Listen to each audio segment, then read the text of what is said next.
오늘 자리가 좀 불편합니다. 오늘은 하나님 앞에 세워지는 사울이라고 하는 제목으로 말씀을 선포하겠습니다. 사무엘상 9장은 왕으로 세워지는 사울의 모습을 우리에게 보여줍니다.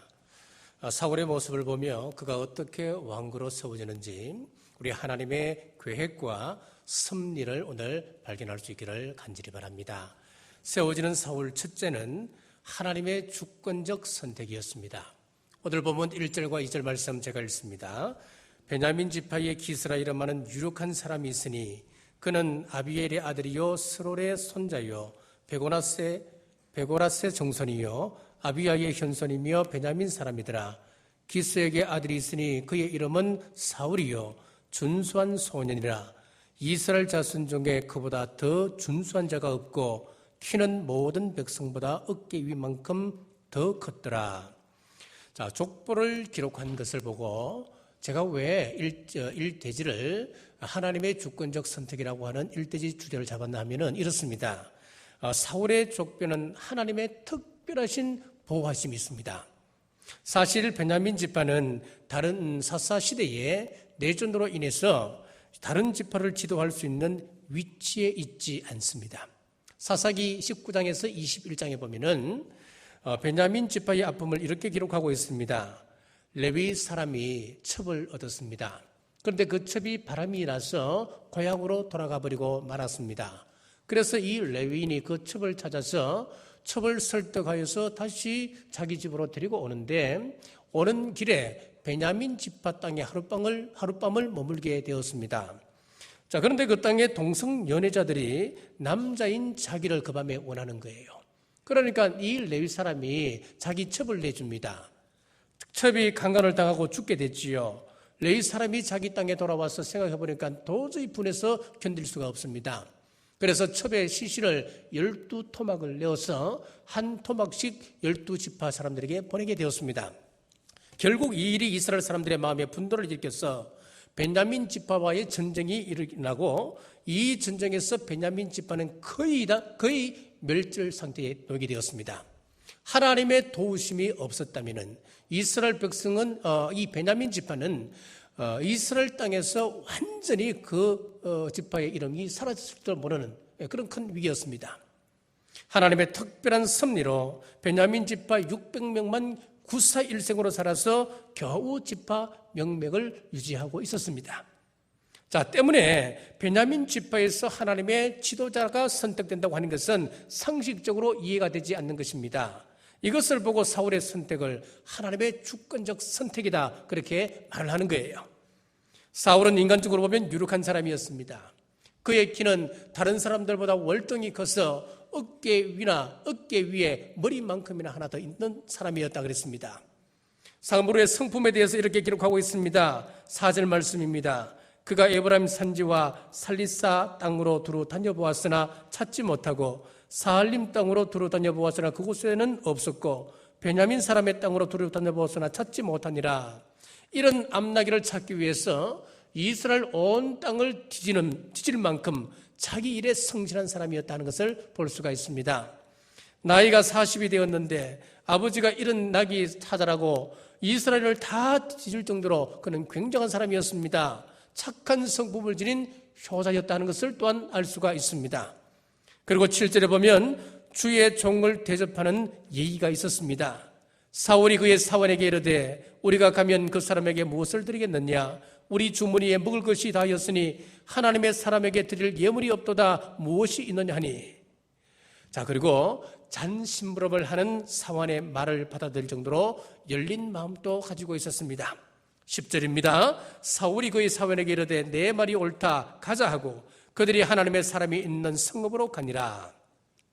그리고 남의 허물을 품을 수 있는 관용도 있었습니다. 10장 27절입니다. 어떤 불량배는 이르되 이 사람이 어떻게 우리를 구원하겠느냐 하고 멸시하며 예물을 바치지 아니하였으나 그는 잠잠하였더라. 이 이야기가 무슨 이야기냐면은 한 불량배가 일어나서 하는 이야기가 어떻게 멸망해버린 베냐민 지파가 이스라엘을 구원할 수 있느냐, 이 사람이 과연 왕될 자격이 있느냐 시비 거는 거예요. 그 소리에도 이 사울은 잠잠했다 그랬습니다.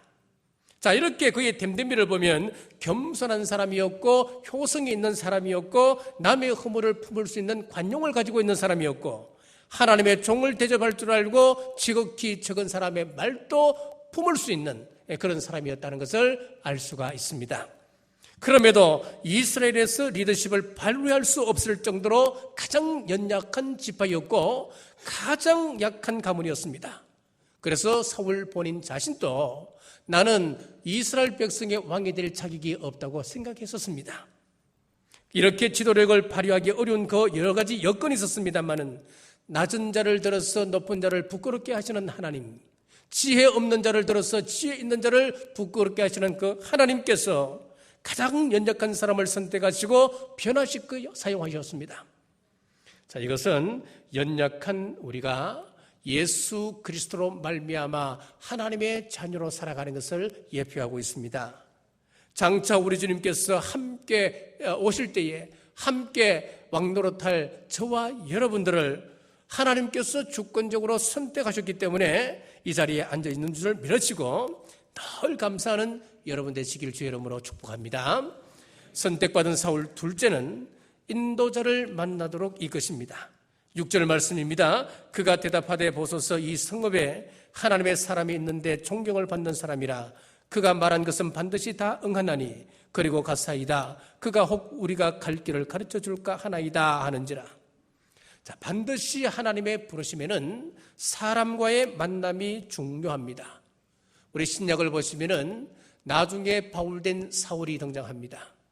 자, 이 사울이 주님을 만나고 앞을 보지 못하게 되었습니다.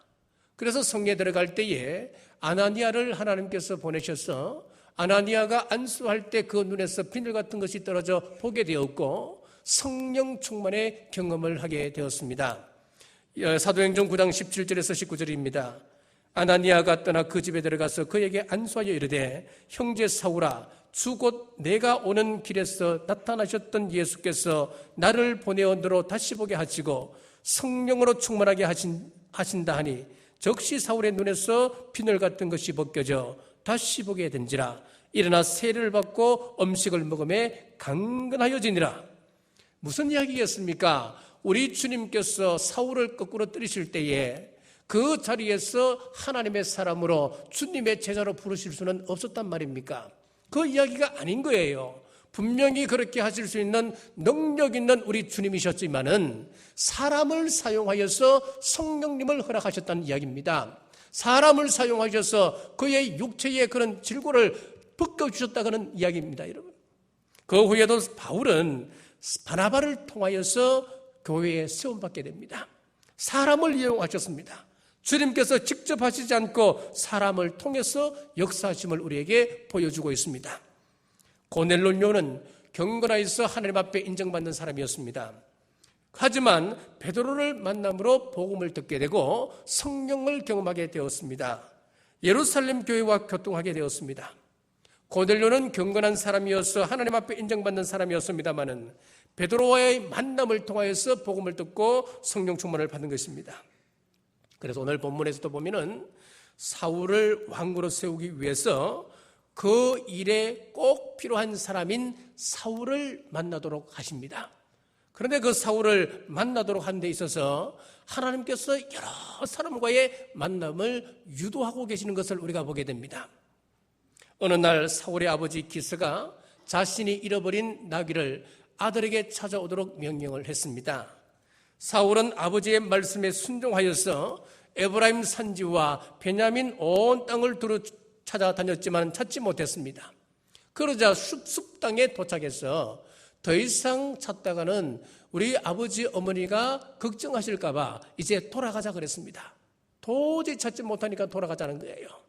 그때 함께 간 사환이 하나님의 사람 사무엘을 찾아 방문할 것을 제안했고 사울은 그 제안을 받아들여 사울을 찾아 길을 나서는 겁니다. 사울은 사무엘을 찾아서 성으로 들어가는 중에 물길로 나오는 소녀들을 만나게 되었습니다. 11절에서 14절 말씀입니다. 그들이 성읍을 향한 빗달길로 올라가다가 물기르러 나오는 소녀들을 만나 그들에게 묻되 선견자가 여기 있느냐 하니 그들이 대답하여 이르되 있나이다. 보소서 그가 당신보다 앞서가서니 빨리 가소서. 백성이 오늘 산당에서 제사를 드리므로 그가 오늘 성읍에 들어오셨나이다. 당신들이 성읍으로 들어가면 그가 먹으러 산당에 올라가기 전에 곧 만나리이다. 그가 오기 전에는 백성이 먹지 아니하나니 이는 그가 제물을 축사한 후에야 청압을 받은 자가 먹음이니이다. 그러므로 지금 올라가소서 곧 그를 만나리이다 하는지라.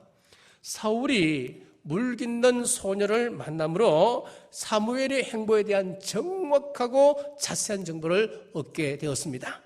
자, 이처럼 사무엘과 사울의 그 만남이 이루어지기까지는 많은 사람들이 동원되고 있다고 하는 것을 볼 수 있습니다. 이 모든 일이 우연처럼 되어지는 것처럼 보이십니까? 우연처럼 보여도 이 일은 하나님의 섭리와 인도하심의 결과였습니다. 사울의 입장에서는 단지 이런 나귀를 찾아서 길을 나섰지만은 하나님께서는 당신의 뜻을 이루기 위하여서 사울의 길을 인도하고 계시는 것입니다. 잠언 16장 9절에 보시면은 사람이 마음으로 자기의 길을 계획할지라도 그의 걸음을 인도하시는 이는 여호와시니라 말씀하고 있습니다.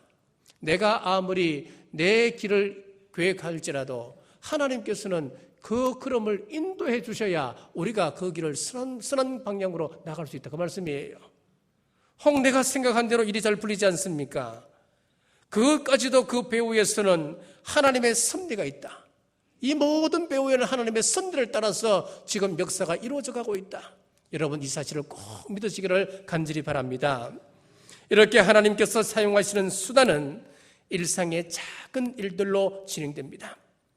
모세가 여느 날과 다름없이 양을 치다가 떨기나무에서 하나님을 만나는 경험을 하게 되었습니다. 특별한 일이 아니었습니다. 일상의 작은 일 가운데 하나님을 경험하게 되었습니다. 기드온은 포도즙 틀에서 밀을 터작하다가 천사의 방문을 받았습니다. 그가 굉장한 일을 하는 가운데 하나님의 만남이 이루어진 것 아니었습니다. 오늘 본문에도 사울은 이런 양을 찾아가다가 기름 부음을 받게 되었습니다. 모두 일상사에서 일어난 일들이었습니다. 그러므로 하나님의 섭리를 믿는 사람들은 구속사의 흐름이 작은 일상사를 통하여 펼쳐지고 있다고 하는 이 사실을 간과하지 않으시기를 주의 이름으로 축복합니다. 우리는 대개 하나님의 뜻을 깨닫는데 굉장히 신비스러운 일들이 일어나야 그것을 하나님의 섭리로 이해하기 쉽습니다. 가령 꿈에 천사가 나타나서 지시한다라든지, 기도 중에 음성이 들린다든지, 환상을 보고 인도함 받는 이런 신비한 일이 일어나야 그것을 계시라고 생각합니다. 그러나 우리 하나님의 일반적인 방법은 이런 신비한 방법이 아니라 작은 일상사들, 느닷없이 나귀가 집을 나가버려서 그것을 찾아다니고 찾는 과정에 실패하고 좌절하여 돌아오다가 사환의 이야기를 들어보고 사무엘을 만나고 보니까 지금까지 모든 여정이 하나님의 섭리였다 깨닫게 되는 거예요. 자, 윤동주의 서시에서처럼 잎새에 이는 작은 바람에도 나는 괴로워했다 라고 하는 그런 식구가 있잖아요. 작은 몸짓, 작은 만남까지도 섬세하게 하나님의 계획이 어디 있는지, 우리의 하나님의 섭리가 어디 있는지 자꾸 살펴보셔야 됩니다. 그러니까 우리가 일상사에서 만나는 작은 만남들, 그 사람 가운데 이 만남을 소중하게 생각하셔야 됩니다. 함부로 우리가 대할 수 없습니다. 함부로 우리가 말할 수 없습니다. 그 사람이 어떤 모양으로 오든지 우리가 그 사람들에게 상처 줄 수는 없는 것입니다. 왜? 하나님의 섭리라고 하는 것은 우리의 작은 일상사를 통해서 이루어지고 있기 때문에 그렇습니다. 그 사람을 통해서 어떤 일을 이루실지 모르기 때문에 우리는 작은 만남이라도 귀중하게 여기셔야 됩니다. 그런데 우리는 흔히 기도할 때에 하나님의 뜻이 나타나기를 원하면서도 렌즈의 초점을 신비한 경험에 맞추고 있습니다. 어느 날 신비한 사건을 통해서 하나님께서 내게 역사할 것이다, 이것만 보고 있는 거예요. 우리 이미 하나님께서 응답하셨고 하나님께서 그 역사를 진행하고 계심에도 불구하고 자꾸 이만 쳐다보면서 하나님, 이 방법으로야만 됩니다. 나의 시간과 나의 방법으로 역사하기를 나타나기를 기대하고 있고 기가 막힌 사건으로 나타나길 기대하고 있으니까 하나님의 구속사와 하나님의 계획이 자꾸 늦어지는 겁니다. 정말로 교회 부흥을 원하시고 또 태신자들의 정적되길 원하신다면 오는 사람들을 우리가 어떻게 맞이할까? 우리의 마음의 준비도 필요하고 우리의 행동의 준비도 필요합니다. 하나님께서 사람을 보내주실 때에 준비되어 있지 아니한다면 우리는 본성에 지우실 수밖에 없습니다. 그러다 보면 하나님의 구속사 진행이 나를 통해서 자꾸 방해되는 겁니다. 태신자가 들어오면 상처만 받고 이 교회를 떠나가게 되는 겁니다. 하나님 앞에서 지금까지 여러분들의 기도 제목을 한번 점검해 보십시오. 응답받은 것들이 얼마나 많이 있었습니까? 여러분들이 지금까지 신앙생활을 해오면서 내가 너무너무 안타깝고 답답해서 하나님 앞에 푸념했던 그런 이야기조차도 이미 지나고 보니까 다 응답받았던 것을 고백하지 않습니까? 수천 가지, 수만 가지 아마 여러분 응답받았을 거예요. 그런데 응답받고 난 이후에 우리가 얼마나 감사하고 살아가고 있습니까? 응답받아도 응답인지도 모르고 아무런 감동 없이 그냥 무덤덤하게 우리는 잊어버리고 살아갑니다. 이게 뭐냐 하면은 우리가 하나님의 역사가 이미 진행되고 있다고 하는 걸 못 느끼고 있는 것입니다. 그러면서도 머릿속으로 기도하고 있는 거예요. 하나님 언제쯤 주의 뜻이 펼치지릅니까? 그러니까 하나님의 일이 지연됩니다. 우리에게는 눈이 열려야 합니다. 신비한 사건만 바라보는 눈이 아니라 일상의 몸짓, 일상 사이의 작은 사건을 통해서 당신의 뜻을 펼쳐가고 있는 그 모습을 바라보셔야 됩니다. 느닷없이 나귀가 나가고 찾으러 다니고 여러 사람을 만나는 이런 일들이 하나님의 섭리였듯이 지금 우리 가정에서 일어나고 있는 작은 사건에서도 지금은 기도할 때구나.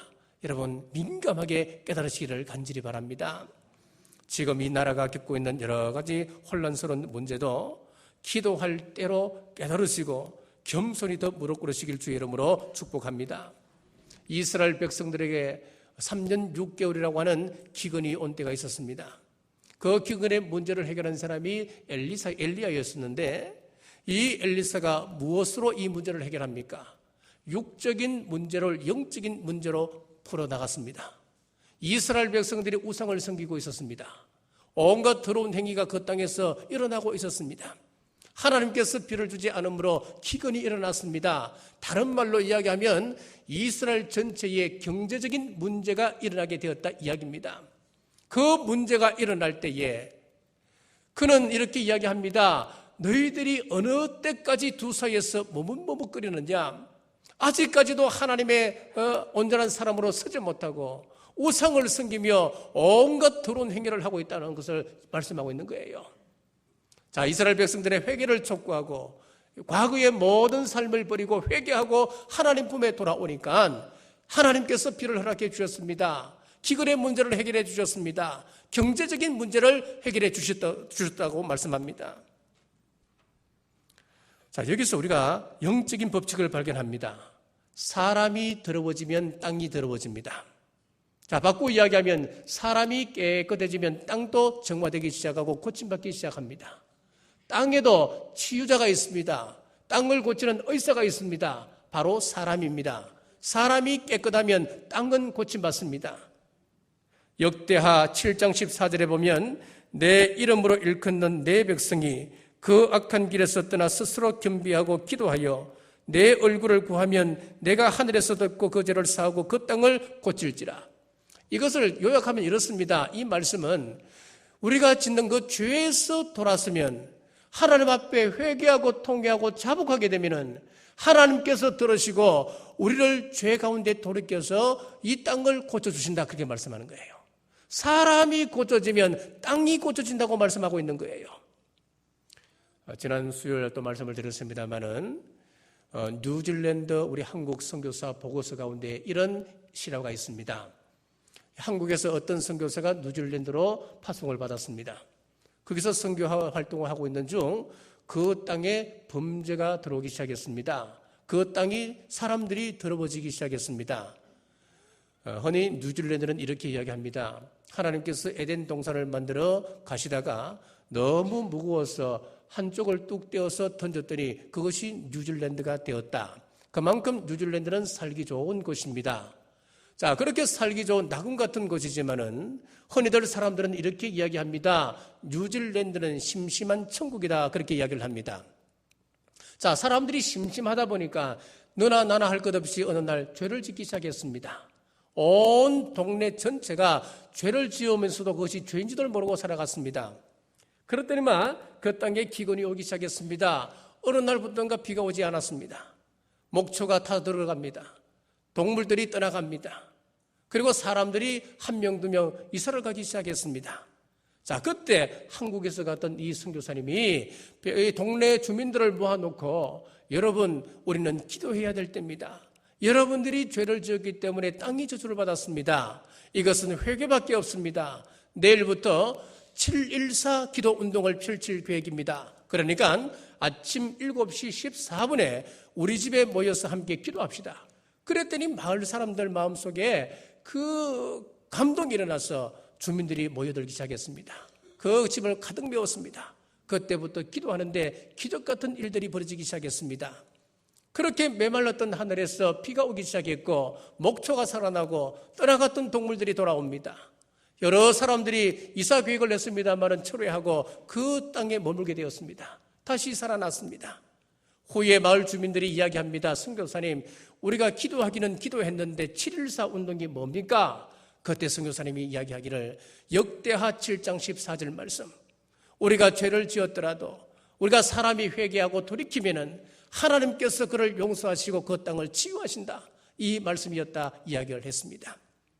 여러분, 지금 작금에 이 땅에서 일어나고 있는 여러 가지 더러운 일들, 우리가 그것을 보면 개탄합니다. 개탄하지만 그래도 이 땅에 소망이 있다고 하는 것은 그 가운데서도 기도의 모임이 곳곳에서 일어나고 있습니다. 거룩한 모임들이 일어나고 있습니다. 여기저기에서 기도의 지도자들이 세워지고 있습니다. 하나님께서 그들을 세우심으로 말미암아 하나님의 뜻을 계속해서 이루어 가실 것입니다. 이것을 바라보며 우리는 이 모든 사건이 하나님의 큰 틀 속에서 보면 하나님의 섭리였다, 우리는 이야기할 수 있습니다. 여러분의 가정에 일어나는 작은 사건에도 여러분 민감하게 되어 하십시오. 지금은 기도할 때구나. 지금은 이 나라가 순종하며 하나님 앞에 무릎을 꿇어야 할 때구나. 잘 분별하셔서 작은 움직임에도 순종하시는 여러분 되시길 주님의 이름으로 축복합니다.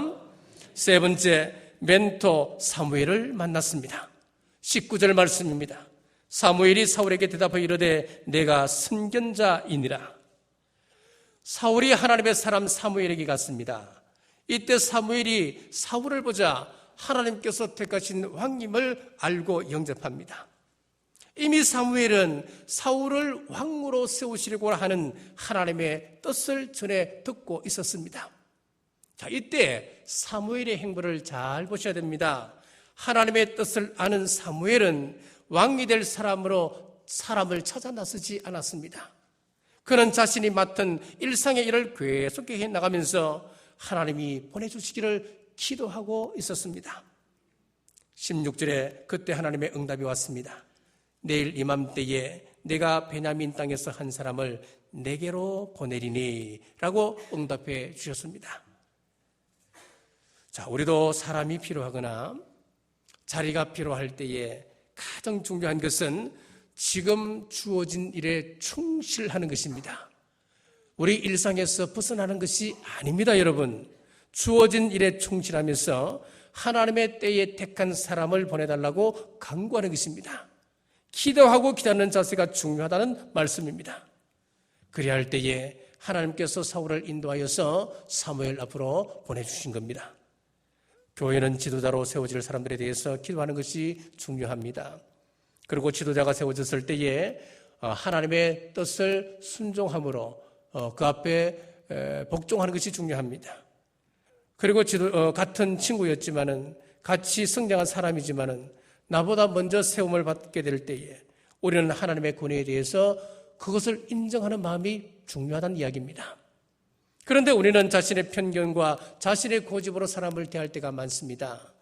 당신과 나는 어릴 때부터 한 교회에서 여러 부서를 같이 섬기고 찬양대도 같이 하고 교사도 같이 하고 이 교회 부흥을 위해서 함께 힘썼는데 당신은 장로가 되고 나는 아직까지 이게 뭐냐고.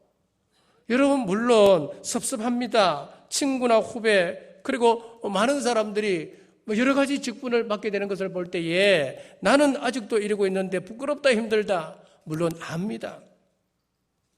자, 모세가 하나님 앞에 서임받는 것은 여호수아에 비하면 쉬울 수도 있습니다. 왜냐하면 40년 동안 백성들을 떠나서 어느 날 갑자기 나타났기 때문입니다. 그런데 여호수아를 보십시오. 백성들과 함께 살아났던 사람 아닙니까? 친구도 그 속에 있고 친척도 있고 자기를 어릴 때부터 알아왔던 수많은 사람들이 지켜보고 있습니다. 그 사람들 앞에서 지도자로 세워질 때에 과연 그들이 그것을 인정하고 그것을 위하여 기도해 줄 수 있겠다는 거예요. 갈렙도 마찬가지입니다. 갈렙과 여호수아는 함께 지도자 수업을 받았던 사람이었습니다. 그런데 어느 날 보니까 갈렙보다 여호수아가 등극이 되는 거예요. 여호수아가 지도자가 되는 거예요. 그것을 바라보고 갈렙이 과연 그것을 수긍하고 순종할 수 있겠냐는 겁니다. 그런데 갈렙은 수긍합니다. 백성들도 따릅니다. 자, 우리는 이 부분에 참 약합니다. 또 이 부분을 소홀히 여깁니다. 그러나 하나님의 사람은 모든 포커스가 하나님의 구속사의 진행에 집중되어 있어야 됩니다. 자, 그리할 때에 20절입니다. 중요한 사울의 사명을 말씀합니다. 사흘 전에 이런 내 암나기들을 염려하지 말라 찾았느니라. 온 이스라엘이 사모하는 자가 누구냐? 너와 내 아버지 온 집이 아니냐 하는지라. 사무엘은 사울에게 당신은 이스라엘이 사모하는 사람이다 그렇게 말씀했습니다. 무슨 이야기입니까? 이런 나귀를 찾는 사람이 아니고 이스라엘 백성들의 이런 사람들을 찾는 사람이다 그 이야기입니다.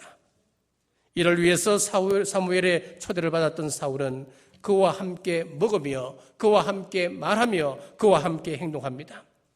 마찬가지입니다. 우리가 주의 일을 하려면 반드시 멘토가 있어야 됩니다. 여러분의 사명과 사역을 위해서 도움받는 영적 멘토가 있습니까? 근래에 멘토링이라고 하는 말이 유행처럼 떠오르고 있습니다. 이 멘토링이라고 하는 것은 멘토라고 하는 말에서 시작이 됩니다. 옛날에 아버지가 있었습니다. 이 아버지가 전쟁터에 나가게 되었는데 이번 전쟁은 굉장히 긴 시간을 끌 수 있다고 하는 것을 직감하고 자기가 전쟁터에 나가면서 자기 아들을 가장 친한 친구에게 맡기게 됩니다. 맡기면서 자네 아들처럼 이 아들을 교육하고 좀 양육해달라고 신신당부를 하고 떠났습니다. 그 친구 이름이 멘토였습니다. 여러 해 후에 이제 평화가 찾아왔습니다. 전장터에서 아버지가 돌아왔을 때 이미 아들은 장성에 있었습니다.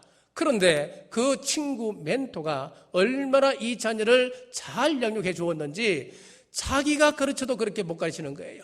자기가 양육해도 그렇게 양육하지 못했을 거예요. 너무너무 훌륭하게 키운 거예요. 그때부터 멘토링이라고 하는 말이 생기게 되었습니다. 마찬가지입니다. 나의 영적 지도자, 나의 삶을 지도할 수 있는 사람, 우리에게 멘토가 굉장히 중요합니다. 멘토 없이 하나님께 쓰임받은 사람은 없습니다. 성경을 펼쳐보십시오. 멘토 없이 누가 홀로 선 사람이 있습니까? 멘토가 하나님의 구속사의 진행 방법이었습니다. 그래서 내가 성경을 배운다. 영적인 세계에 대해서 가르침을 받는다. 내게 일어나고 있는 여러 가지 현상들에 대해서 검증을 받는다. 이것이 다 멘토와의 관계 속에서 이루어지는 겁니다. 자, 그렇지 아니하고 나는 직접 하나님과 교제하겠다. 굉장히 위험한 사고입니다. 이것이 왜 위험한 사고입니까? 이것은 신사도 운동입니다. 신사도 운동이 무엇이냐 하면은 과거의 사도들은 직접 계시를 받았다. 하나님으로부터 우리 주님으로부터 직접 말씀을 받았던 사람들이다. 그래서 이 시대에도 내가 사도들처럼 동일하게 하나님으로부터 직접 계시를 받는다. 직통 계시를 이야기합니다. 그것이 신사도 운동입니다. 이런 방법은 구속사의 방법이 아닙니다. 먼저 세움받은 사람들과의 교제 속에서 성숙해져 가고 만들어져 갑니다. 본문 속에서 하나님이 어떻게 사울을 왕으로 세우시는지 보십시오. 때가 되었을 때에 사무엘을 통하여서 기름 부음 받게 하시고 후에는 백성들 앞에서 왕으로 등극을 하게 되고 또 시간이 흐른 후에 백성들에게 인정받고 그 이후에도 사울과 사무엘과의 관계가 지속되어집니다. 나중에 사무엘의 말을 듣지 않죠. 그때부터 문제가 생기기 시작했습니다. 멘토와의 관계가 중요하다고 하는 이야기입니다. 자, 멘토가 중요하다 그러니까 어떤 분은 꼭 담임 목사만 하고 독대하려고 하는 분이 있습니다. 왜 담임 목사는 안 오냐고, 신방을 가도 왜 구역장로만 오고 부목사님만 오시냐고, 그런 사람들이 있습니다. 직접 케어하는 분들의 권위를 인정하지 않는 것은 구속사에 대항하는 일입니다. 우선 내 직계 위에 있는 구역장님, 권찰님, 그리고 교구 목사님의 지도를 받으십시오. 거기서부터 구속사가 시작됩니다. 사랑하는 남부가족 여러분, 하나님의 주권적인 선택과 인도자를 만나도록 이끄시는 하나님의 손길과 그리고 멘토를 통해서 주시는 하나님의 섭리의 그 완성을 믿으시고 우리가 세상 속에서 강한 하나님의 군사 되어서 하나님의 영토를 확장해 나가시는 우리 남북의 성도들 되시길 주님의 이름으로 축복합니다. 기도하겠습니다. 자비로우신 아버지 하나님, 오늘 사울이 왕으로 세워지기 위해서 필요한 과정들을 세밀하게 살펴보게 하심 감사합니다. 우리 곁에 기름 부으심과 세우심을 위하여 준비하신 하나님의 일이 무엇인지, 어떤 사람을 우리에게 만나게 하셔서 사명을 깨닫게 하시고 말씀의 실력을 갖추게 하시고 기도하는 사람으로 나를 키워가고 있는지 유심히 살피게 하셔서 우리 모두가 정한 하나님의 때에 하나님의 일을 위하여 세임받는 종들로 세워질 수 있도록 은총 베풀어 주시옵소서. 예수님 이름으로 간절히 기도드리옵나이다. 아멘.